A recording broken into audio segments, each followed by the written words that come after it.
Hello everyone, Josh first back again, bringing you guys some more Epic 7 news, and today we have the 529 update, the patch notes. You guys know it's Wednesday. We do this every week. So they're talking about the new Europe server launch. We're not going to really get into that. We're going to go on here down to the new drop rate up banner. It's Araminta. Now, this is a clear indication that they're not expecting players to go in for Araminta unless you have Moonlight Araminta and you're trying to chase that devotion. The same thing they did with Destina last week. So this is clearly a banner for just whales. Very skippable to everyone else that does not have Moonlight Araminta. Absolutely can skip this. Don't really need her, guys. So many other better options at this point in the game. You just do not need her. So yeah, nothing really big there. Another off week for banners, which is fine. Okay. And now we have the Angelic Montmorancy specialty change. And I literally went into this thinking, she's probably going to be garbage. She's not going to be that good, unless she's going to be as good, if not better than Angelica. Who cares? We've seen what they did with Hazel. We've seen what they've done with other specialty changes like Ricorous. Just specialty changes were being nerfed with Falconer Clury. Lorena has been kind of heavily power crept, especially since Luna came out, and other, very powerful single target units since then, like Sirmia, for example. So specialty changes have not really been in a good spot recently. And then I read Angelic Montmorancy's new S3, her skill tree, and I'm just like, did Angelic Montmorancy just power creep Angelica? I am in literal shock. I did not expect that to happen. I didn't even think it was going to be anything near that good. Literally, I feel like Smilegate's like, you know what? We've milked Angelica enough. Let's just go all in and milk those players' stamina. All right, I'm maybe that's not what they thought, but that's what's going to happen, because if you do not have Angelica now, or even if you do, especially if you have Tamarine, you just got Tamarine a new best friend. Angelic Montmorancy is absolutely insane. We're going to see her little S3 animation right here. I'll just let that play over one more time for you guys. All right. So, Earnest Prayer, 3-turn cooldown, very low cooldown, just like Angelica. After Awakening, this is when it's going to matter. Recovers allies' health and grants immunity for 2 turns, dispelling 2 debuffs. Also increases casters' combat readiness by 50%. You read that correctly. She's going to be a CR pusher for herself. 50%.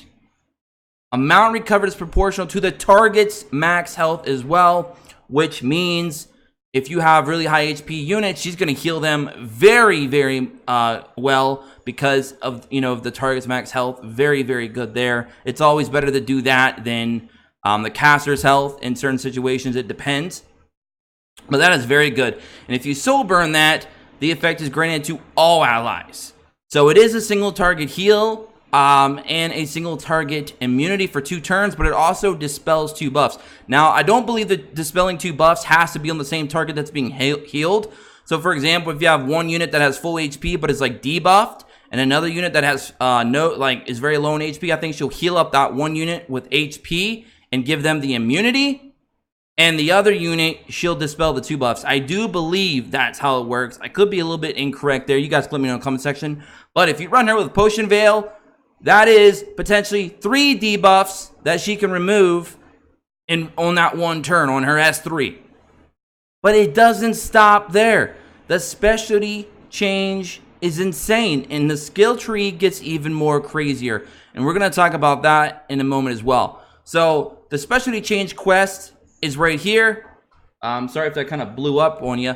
Eliminate 500 spirits, give 6 shiny enchantment catalysts, acquire 3,600 Azera adventure points. That might be the tough one, I suppose. Even though it says 0 out of 800 there. Okay. Anyway, and clear trial battle. So there is that. And here is where the good stuff comes in. And more good stuff comes in. So Increases effect resistance by 15% and then an additional 25%. That is 40% effect resistance from her skill tree. She is going to be built with three stats in mind: HP, effect resistance, and speed. That is how you're going to probably build Specialty Change Montmorancy, and getting 40% effect resistance already from just the skill tree alone is insane. And then she gets a 10% HP boost, which is also huge, and increases effect resistance of all allies by 5%. Sorcery's sleep effect chance to 15%, which means if you max out her effectiveness on her S1, it becomes 60% chance to sleep, which I don't think anybody really cares. I mean, it's a nice little effect to get, just on occasion, but you're probably barely ever going to use her S1, to be honest, because of how they built her S2 now through the skill tree, which is absolutely dumbfounded. I can't even believe they did this. Increases the caster's combo radius by 10% max after using Purification if the caster's effect resistance is over 40%. So if you're already getting 40% just from skill tree alone, you just got to get 60 more percent. Well, technically 61% because it says over. And boom. And then you're going to get that, additional 10% combo radius when you use her S2. And then she'll get the 50% from her S3. So a lot of CR pushing going on for Montmorancy. When using Purification, again, Purification is her S2. When using Purification, has a 10% max chance to grant continuous healing to all allies for 1 turn. When using Purification, has a 25% chance to dispel 1 additional debuff. So there's that as well. Has a 50% max chance to reset cooldown of Purification if the caster is not debuffed at the beginning of the turn. And then, when using Purification, has a 100% chance max to heal all allies additionally, regardless of debuffs. Montmorancy does not care if your allies have an unhealable debuff because she's still going to heal them. Absolutely insane. Her being able to potentially spam her S2 for that AoE heal and all that dispelling on her S2 and her S3, she's just doing so much cleansing, so much healing. It's insane. And some could say, but Angelica's S3 could give you AoE immunity. Who cares? When Montmorancy is just saying, I don't care, I'm just going to dispel everything. I'm just going to cleanse, just constant cleansing between her S3 and her S2. And with that CR push, she's going to be spamming that S2 quite a lot. And then that, of course, is going to allow her to keep using her S3 more often because it's only a 3-turn cooldown. And if she's taking 2-3 turns in a pretty small proximity, she's going to be doing a lot of things. She's going to be doing a lot of spam healing, a lot of spam cleansing, and that's what you want from your healer. And the fact that she's going to have really good effect resistance, she's going to also not get herself debuffed too often as well, making her actually a pretty good unit, not only in PvE, but PvP as well. So, I'm a little bit more excited in this patch note than I generally am, just for the simple fact that specialty changes, like I said, have not been getting much love lately. And this is a big buff to a character that beforehand no one ever cared about. She went from not being a blip on the radar to being all over the radar. This is a huge buff. I think what's really big about it is the fact that it possibly power crept Angelica or put her on par with Angelica at the very least. I just feel like what they did with her kit, what they did with her skill set, with her specialty tree, it's actually one of the more worth specialty changes in a long time. And I feel this is going to help a lot of players out as long as you have the stones or the stamina or leaves or whatever combination of the 3 to go into altar this weekend and bust through as much ice altar as you can and get this specialty change done. Max her out at plus 30 with her skill tree. Make her a 6-star, whatever you got to do. I think she might actually be worth, as long as they don't nerf her sometime down the road. I think she's going to be very worth.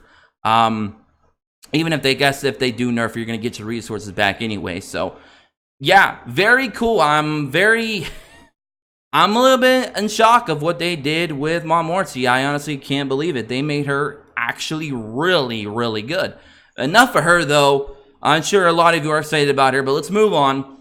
Adventurer's Path added. They added like a new little mini mode or whatever I guess you could call it. Once you clear the Adventurer's Path quest, you'll receive rewards and will be able to advance to the next quest. I believe there's 4. Players can receive a reward by completing the quest. Tap the area in the red to see the quest details. Stages. The Adventure Path has a total of 4 stages, with each stage having more detailed quests. Players will obtain rewards when they complete the quest, and after completing the previous quest, they will be able to advance to the next quest. Okay. Interesting. Looks kind of just like a side story, though, with whatever. Help tab added. A help tab has been added for all content. Tap on the question mark icon to access the help window. They were talking about that in the last patch, so I'm not really going to go into that. Improvements and bug fixes. It looks like Aether got some buffs. I'm not going to go too much into Aether because we already just kind of got overexcited and hyped a little bit for Montmorancy, so I don't want to take from her moment today and go in with Aether. But Aether did get a buff on all 3 of his skills. So if you guys are interested in running the trap, aka Aether, he definitely got a little bit of love. This is actually pretty good for players who are starting out and maybe you don't pull Montmorancy, or you're nowhere near going to be able to get Montmorancy's specialty change anytime soon. You're looking for a good alternative healer at the beginning. I feel like they did Aether a pretty good job. You know, they gave him additional chance to decrease speed on his S1. They gave him, I believe, a combat readiness boost on his S2, and they gave him more healing on his S3. So that's all good, I suppose. Oh, they even added his barrier for 2 turns instead of 1 now on his S3 as well. So nice buffs there. Didn't want to go too much into that. And then we have some just various guild, arena, adventure, side story, abyss, labyrinth, challenge, and summon things. They did add a storage mode, so a little quality of life feature there. I'm sure a lot of you would appreciate, especially if you're just going in hard on a banner. You don't want to keep stopping to go and remove different characters or sell characters or whatever. You just want to keep summoning. They'll now go to the storage area, which you can then grab later on. According to this, the storage area will keep them forever. There is no time limit, so that'll be good for your heroes and your artifacts. Sadly, no update on storage for equipment, though. But I believe that is pretty much it for the update. Hope you guys all enjoyed that. We're also getting free unequip event going on again, so if you guys need to move gear around, this is the time to do it after, of course, the update takes effect. But anyways, hope you guys all enjoyed. Subscribe for more here on the channel. Join us in the Discord in the description below to keep the conversation going before and after the video. I'm extremely tired. Oh, and a quick note, my Digimon Re-Rise information is still not in yet, so I don't know when that's going to be dropping. The rumor is still for next month. I don't know yet. We're going to find out hopefully soon. But anyways, hope you all have an awesome day wherever you are. Till then, peace.